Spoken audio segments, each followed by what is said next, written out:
नमस्कार दोस्तों, मैं हूं शुभम सुजित्रा, आप ही की तरह एक कॉमन साइंस स्टूडेंट। आज हम बात करने वाले हैं मिक्सचर वर्सेस कंपाउंड के बारे में। लेकिन उसके पहले कुछ चीजें आपको मालूम होनी जरूरी है। यहाँ पर आप हाइड्रोजन को देख सकते हैं, ऑक्सीजन को देख सकते हैं। हाइड्रोजन के लिए ऑक्सीजन के जो एटम्स है वो पराये है और ऑक्सीजन के लिए हाइड्रोजन के एटम्स पराये है। इसके ऊपर मैंने एक फुल वीडियो बनाई है, वो आप देख सकते हो। अपना अपना टाइप्स के मॉलिक्यूल्स बनते हैं, पराया पराया टाइप के मॉलिक्यूल्स बनते हैं। लेकिन जब दोनों मिक्स हो जाते हैं तो उसे हम कहते हैं अपना पराया टाइप के मॉलिक्यूल्स वो होते हैं जिनके अंदर मिनिमम 2 एटम्स होते हैं, मैक्सिमम उससे ज्यादा कितने भी नंबर हो सकते हैं। तो हमें ये कंक्लूजन मिला कि अगर सेम एटम्स है तो उसे हम मॉलिक्यूल ऑफ एलिमेंट कहेंगे और अगर डिफरेंट एटम्स है तो उसे हम मॉलिक्यूल ऑफ कंपाउंड कहेंगे। लेकिन ये तीनों के तीनों टाइप्स के जो है ये मॉलिक्यूल्स है, क्योंकि ये पैर में है, जोड़ी में है, इन्होंने बॉन्ड बनाए हैं। अब अगर आप चाहे तो इसका स्क्रीनशॉट भी ले सकते हैं, लेकिन आज का टॉपिक है मिक्सचर वर्सेस कंपाउंड, तो चलिए उसकी तरफ जाते हैं। यहाँ पर हमें 2 टाइप्स के कंस्टिट्यूएंट पार्टिकल्स मिल रहे हैं, ग्रीन वाले और रेड वाले। अगर ये दोनों मिल जाए तो मिक्सचर बनेगा। लेकिन इस मिक्सचर के अंदर कोई पर्टिकुलर पैटर्न नहीं मिल रही है, कोई इसका फॉर्मूला नहीं होता है। ये कैसे भी मिल चुका है, एक दूसरे के साथ में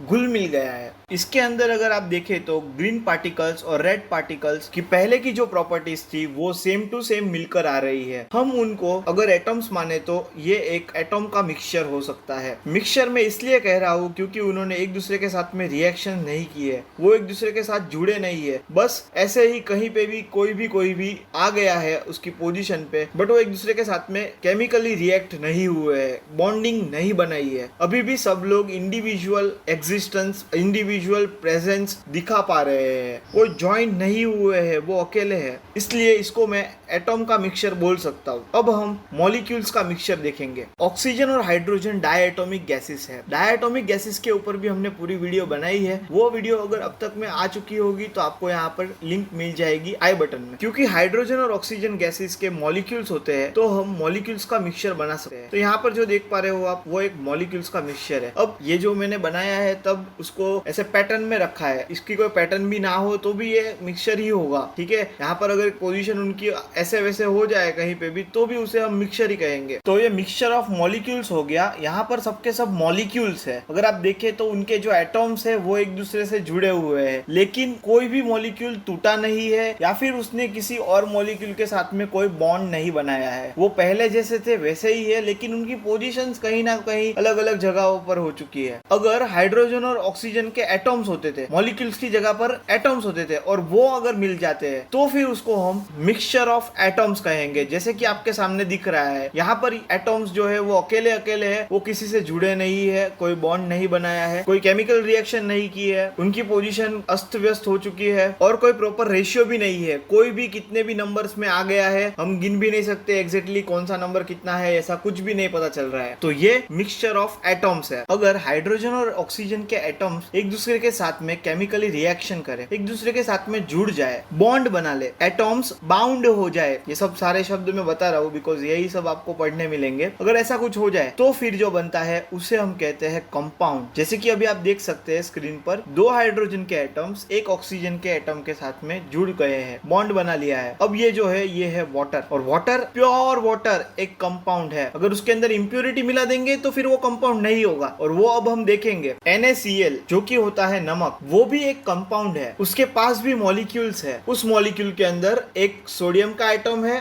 एक क्लोरीन का एटम है। अगर वो NaCl के मॉलिक्यूल्स हमारे कंपाउंड के साथ में मिल जाए, मतलब कि 2 कंपाउंड मिल जाए, चाहे कैसे भी मिले, उसे एक मिक्सचर कहते हैं। चाहे ऐसे भी मिल जाए बहुत सारे पैटर्न में, तभी भी उसे हम मिक्सचर कहते हैं। आप देख सकते हो कोई पर्टिकुलर पैटर्न नहीं है, कैसी भी पैटर्न हो गई है, एकदम अस्त व्यस्त। अगर कंपाउंड के अंदर सिर्फ एक मॉलिक्यूल भी मिल जाए ना, तभी भी उसे हम मिक्सचर कहने लगेंगे, क्योंकि यहाँ पर 2 कंपाउंड मिल चुके हैं। एक है वाटर और दूसरा है NaCl जो कि है हमारा नमक। तो अब ये जो आप देख रहे हो ना, भले एक ही मॉलिक्यूल है, फिर भी ये मिक्सचर हो गया, मिक्सचर ऑफ कंपाउंड्स हो गया। तो कंपाउंड प्लस कंपाउंड मिलकर भी मिक्सचर बनता है। और ये जो आप देख रहे हैं ना, इसे कहते हैं कंपाउंड। इसके अंदर एक प्योर, एक परफेक्ट पैटर्न है, कोई भी यहाँ वहां नहीं है, एकदम अच्छे से डिसिप्लिन्ड मैनर में पैटर्न फॉलो हो रही है। ऐसे होते हैं कंपाउंड। तो मिक्सचर बनता है 2 या 2 से ज्यादा कंस्टिट्यूएंट्स से, उनको हम मिक्स कर देते हैं और केमिकल रिएक्शन होती नहीं है, जबकि कंपाउंड के अंदर केमिकल रिएक्शन होती है। कंस्टिट्यूएंट्स 2 या 2 से ज्यादा भी हो सकते हैं। इसीलिए मिक्सचर जो है वो इम्प्योर सब्सटेंसेस है और कंपाउंड्स जो है वो प्योर सब्सटेंसेस है। और अगर हम चाहे तो इम्प्योर मैटर और प्योर मैटर भी कह सकते हैं। मैं पूरी कोशिश करता हूँ डिफरेंट टर्मिनोलॉजीज को समझाने की, ताकि आपको चीजें क्लियर हो जाए। सैंड और सॉल्ट मिल जाए ना तो भी मिक्सचर ही बनता है। उसमें आप चाहो तो सैंड को बढ़ा सकते हो, सैंड को घटा सकते हो, चाहो तो सॉल्ट को बढ़ा सकते हो, सॉल्ट को घटा सकते हो, जो भी करना है कर सकते हो, लेकिन जो बनेगा उसे हम मिक्सचर ही कहेंगे। और उसके अंदर आपको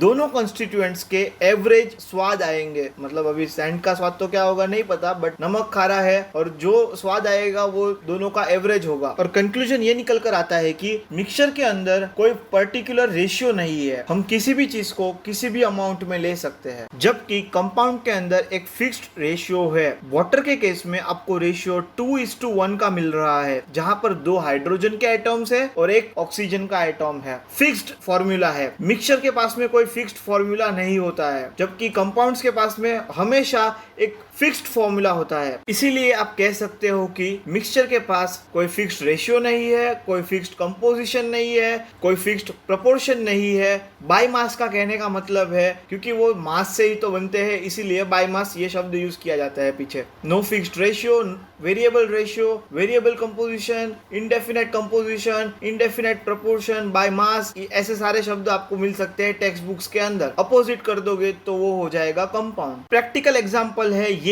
सूप जो है, उसके अंदर आपको सब चीजें कैसे भी आपका मन करे वैसे डाल सकते हो। जो आपको ज्यादा पसंद है वो आप ज्यादा डाल दो, जो कम पसंद है वो कम डाल सकते हो। लेकिन वाटर का ऐसा नहीं है। वाटर एक कंपाउंड है, प्योर वाटर एक कंपाउंड है, प्योर वाटर, ठीक है। और आपको ये भी बता देता हूँ कि आप प्योर वाटर को ड्रिंक नहीं कर सकते हो, ये भी एक फैक्ट है। तो मिक्सचर के अंदर सेम प्रॉपर्टीज मिलकर आती है जो कॉन्स्टिट्यूएंट्स के पास में होती है, इसका उल्टा कंपाउंड में होता है। मिक्सचर में आपको कॉन्स्टिट्यूएंट्स की एवरेज प्रॉपर्टीज मिल जाती है, जबकि कंपाउंड में टोटली डिफरेंट प्रॉपर्टीज मिलती है। होमोजेनस एंड हेटेरोजेनस को हम बेसिक तरीके से समझते हैं। इन डेप्थ वीडियो जो है वो नेक्स्ट आने वाली है। एक साइड है चाय का ग्लास और दूसरी साइड है सूप। सूप जो है उसके अंदर जो चीजें डाली है वो आपको अच्छे से दिख जाती है और वो अच्छे से घुल मिलता नहीं है। जबकि चाय को अगर हम प्यूरिफाई कर दे तो उसके बाद जो चीजें मिल रही है वो एकदम अच्छे से घुली मिली हुई चीजें रहती है। जो दूध होता है, चाय की पत्ती होती है, शुगर, सब चीजें, पानी, सब चीजें। हेलो फ्रेंड, चाय पी लो, पापे खा लो।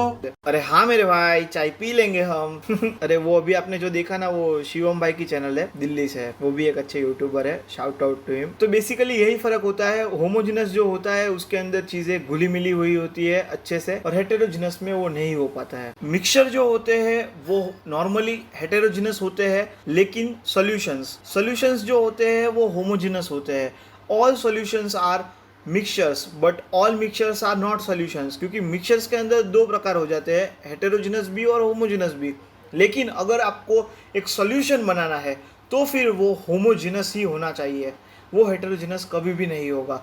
लेकिन हर कंपाउंड जो है वो हमेशा होमोजेनस होता है। तो यहाँ पर आप कभी भी गलती मत करिएगा कि सॉल्यूशन भी होमोजेनस है, कंपाउंड भी होमोजेनस है, तो ये क्या क्या चल रहा है। ऐसा नहीं है, दोनों अलग अलग चीज़ें हो जाती है। सॉल्यूशंस जो है वो मिक्सचर्स भी है, लेकिन कंपाउंड्स जो है वो मिक्सचर नहीं है। तो ये 3 चीज़ें हैं, बहुत ही सिंपल वे में समझने की कोशिश करिए। Mixture, solutions, compounds. All solutions are mixtures but homogeneous वाले mixtures, and all compounds are all compounds. मतलब कि वो कंपाउंड्स ही होंगे यार, और वो हमेशा होमोजेनस होंगे नेचर से। तो मिक्सचर्स 2 प्रकार के होते हैं, heterogeneous mixtures and homogeneous mixtures. Her homogeneous mixture जो है वो सॉल्यूशन है। अब आपको समझना है बॉन्ड बनाना और बॉन्ड तोड़ना, making of bond versus breaking of bond. इसके ऊपर फुल डिटेल वीडियो थोड़े ही दिनों में आ जाएगी, तब आप जरूर से देखिएगा। आज हम बेसिक चीजों के बारे में बात कर लेते हैं। अगर मॉलिक्यूल्स है, मतलब कि उनके पास ऑलरेडी बॉन्ड्स तो होंगे। अगर हम उनको तोड़ते हैं, तोड़ने के लिए हमें एनर्जी लगानी पड़ेगी, ठीक है। इसीलिए एनर्जी जो है वो रिएक्शन के अंदर घुसेगी। जब रिएक्शन के अंदर घुसती है एनर्जी, तब उसको हम एंडोथर्मिक रिएक्शन कहते हैं। हीट एनर्जी का यहाँ पर हम उपयोग करते हैं, मतलब कि यूज करते हैं। तो पहले जो बॉन्ड थे वो टूट जाते हैं, जो कि आप फर्स्ट एग्जांपल में जो कि ऊपर है वहां पर देख सकते हैं रिएक्शन एंडोथर्मिक है, हीट का दी एंड हो रहा है, ठीक है। लेकिन जो सेकंड एग्जांपल है वो है एक्सोथर्मिक, जिस प्रोसेस में उल्टा हो रहा है। ऊपर की प्रोसेस में एनर्जी इन जा रही थी, जबकि नीचे की प्रोसेस में आप देख सकते हो एनर्जी आउट हो रही है। मतलब कि जो एटम्स है वो अपनी एनर्जी बाहर निकालते हैं और फिर एक्सोथर्मिक रिएक्शन कहते हैं हम उसको, और बॉन्ड बनते हैं। देखिए वहां पर आप देख सकते हो। एक्चुअली में दोस्तों बॉन्ड जो होते हैं उनके अंदर एनर्जी स्टोर होती है, तो जब बॉन्ड बनते हैं तो उनके अंदर एनर्जी स्टोर हो जाती है। जब वही बॉन्ड टूटते हैं तो फिर उनको तोड़ने के लिए हमें एनर्जी लगानी पड़ती है रिएक्शन पे, जो कि फर्स्ट एग्जांपल में आपने देखा। तो बहुत सारे कंफ्यूजन होते हैं कि बॉन्ड बनाते कैसे है, तोड़ते कैसे, ये वो कंफ्यूजन तो होते ही है। तो याद एक ही चीज रखो, बॉन्ड तोड़ना कैसे है, ठीक है। और किसी भी चीज को अगर आप तोड़ने जाओगे तो आपको एनर्जी लगानी ही पड़ेगी, जो कि अभी मैं नेक्स्ट एग्जांपल के अंदर समझाऊंगा आपको। तो कभी भी दो चीजें याद रखनी हो तो सिर्फ एक ही चीज को याद रखो, तो कभी भी दो चीजें याद रखनी हो तो सिर्फ एक ही चीज को याद रखो, जो कि है तोड़ना, ठीक है। सबको पसंद है चीजें तोड़ना, ओके। तो देखो यहाँ पर आपको ईंटें दिख रही है, अगर आपको ईंटें तोड़नी है तो एनर्जी लगानी पड़ेगी कि आप शांति से देखोगे और आपको एनर्जी मिलेगी, तो डेफिनेटली लगानी पड़ेगी एनर्जी, है ना। ये रिएक्शन जो है ये एक एंडोथर्मिक रिएक्शन है, ठीक है। हीट इसके अंदर घुसती है, हीट एक एनर्जी है, एनर्जी का फॉर्म है, और वो इसके अंदर घुसती है रिएक्शन के अंदर, ऐसे याद रखिए। और ये एक एंडोथर्मिक रिएक्शन है। अब दोनों को कंपेयर करके आप याद कर लीजिए, अभी के अभी कर लीजिए, याद कर लीजिए। अब तक में याद रह गया होगा, तो चलिए आगे बढ़ते हैं। तो टेक्स्ट बुक्स के अंदर आपको ये सब लिखा हुआ मिलेगा कि मिक्सचर बॉन्ड नहीं बनाते हैं, कंपाउंड बॉन्ड बनाते हैं, ठीक है। इसका ही दूसरा मतलब थोड़ा ये लोग ऐसा लेते हैं कि heat energy, light energy, electrical energy ना तो इवॉल्व होती है ना तो एब्जॉर्ब होती है during the formation of mixture, जबकि कंपाउंड में इसका उल्टा होता है, ऐसा वो लोग बोलते हैं, ठीक है। कोई बड़ी बातें नहीं है, सिंपल सी बात है। मिक्सचर के अंदर बॉन्ड नहीं बनता, कंपाउंड के अंदर बॉन्ड बनता है।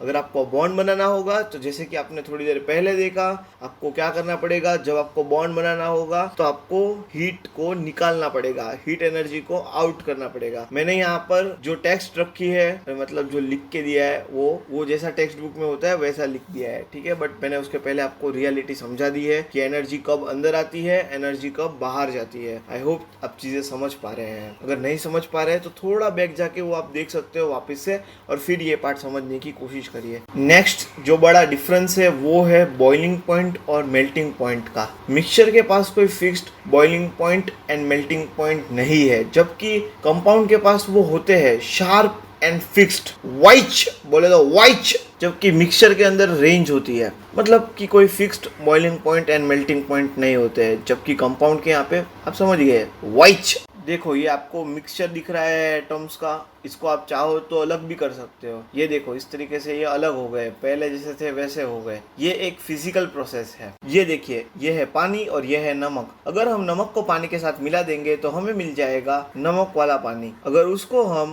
गर्म कर देंगे तो दोनों को अलग करा जा सकता है, तो फिर वापस से हमें नमक और पानी अलग अलग मिल जाएंगे। जी हाँ दोस्तों, ये एक फिजिकल प्रोसेस थी। नमक वाला पानी एक मिक्सचर है, ये बात सच है। लेकिन अगर हम बात करें प्योर वाटर की, हम बात प्योर वाटर की कर रहे हैं, उसके अंदर कुछ भी मिला हुआ नहीं है, ना कोई मिनरल्स ना कोई गैस, कुछ भी नहीं। अगर प्योर वाटर है तो उसे हम कंपाउंड कहेंगे। तो क्या हम प्योर वाटर को उसके कंस्टिट्यूएंट्स में वापस से पहुंचा सकते हैं? उसके कंस्टिट्यूएंट्स थे हाइड्रोजन और ऑक्सीजन। क्या हम वाटर में से वापस हाइड्रोजन और ऑक्सीजन बना सकते हैं? चलिए देखते हैं। तो ये देखिए प्योर वाटर कैसे बनता है। H2 गैस, O2 गैस जब दोनों मिल जाती है तो H2O बनता है। लेकिन अगर इसी रिएक्शन को हम रिवर्स कर दे तो हमें हाइड्रोजन और ऑक्सीजन वापस से मिल जाने चाहिए, राइट? और जी हाँ दोस्तों, ऐसा हो भी जाता है, हमें वापस से हाइड्रोजन और ऑक्सीजन मिलते हैं। जब हमने सॉल्ट वाटर को अलग किया तो हमें वाटर प्लस NaCl दोनों अलग अलग मिल गए। वो एक फिजिकल प्रोसेस थी। लेकिन जब हम वाटर को उसके कंस्टिट्यूएंट्स में हाइड्रोजन और ऑक्सीजन में कन्वर्ट करते हैं तो वो एक केमिकल प्रोसेस है। सॉल्ट वाटर जो था वो एक मिक्सचर है और प्योर वाटर था वो एक कंपाउंड है। दोनों की प्रोसेसेस अलग है, एक फिजिकल प्रोसेस है, दूसरी केमिकल प्रोसेस है। इसीलिए मिक्सचर को फिजिकल मेथड से इजीली सेपरेट किया जा सकता है, जबकि कंपाउंड को सेपरेट करने के लिए फिजिकल मेथड यूजफुल नहीं है। कंपाउंड को सेपरेट करने के लिए हमें हमेशा केमिकल मेथड्स का ही यूज करना होगा। तो अब हम रिवीजन करेंगे, आपको सारे पॉइंट्स एक साथ मिलेंगे।